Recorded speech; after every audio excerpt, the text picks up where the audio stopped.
Ever get stuck on the word zu in German? Sometimes it's there, sometimes it's not. Why do we say ich versuche zu schlafen but also ich kann schlafen? Both sentences have two verbs, so what's the rule? In this video, we'll solve that puzzle. By the end, you'll know exactly when to use zu and when to leave it out. The basic pattern we're talking about is a main clause followed by an infinitive verb. The pattern, main clause, comma, zu plus infinitive. Example. Ich versuche früh zu gehen. I'm trying to leave early. So, when do we follow this pattern? Let's break it down into 3 rules. Rule number 1, modal verbs. This is the most important rule. If your sentence has a modal verb, you never use zu. Think of it this way. Modal verbs are strong. They don't need help from zu. Example, ich will essen. I want to eat, not ich will zu essen. Another example, ich muss gehen. I have to go. Rule number 2, verbs of motion and perception. There are a few other verbs that also don't use zu.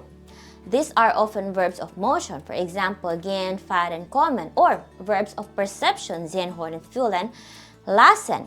Example, ich gehe schlafen. I'm going to sleep. Wir fahren einkaufen. We're driving to go shopping. So, for modals and these verbs, the rule is no zu. Rule number 3, verbs that need zu. So, when do we need zu?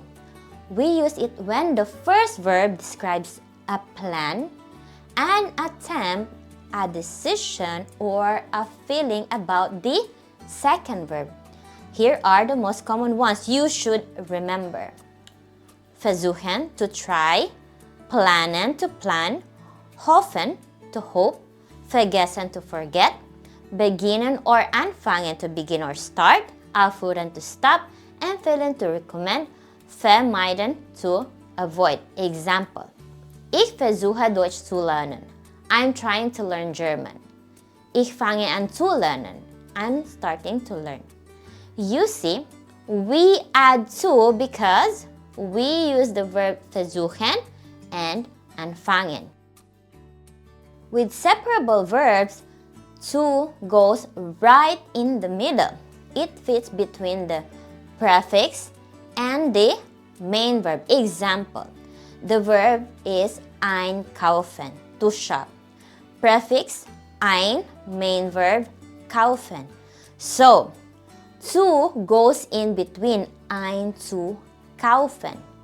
Let's see it in a sentence. Wir planen später einzukaufen. We plan to shop later. The zu is in between ein and kaufen. Okay, let's do a quick review. Rule number 1, modal verbs, never use zu. Rule number 2, motion or perception verbs, usually no zu.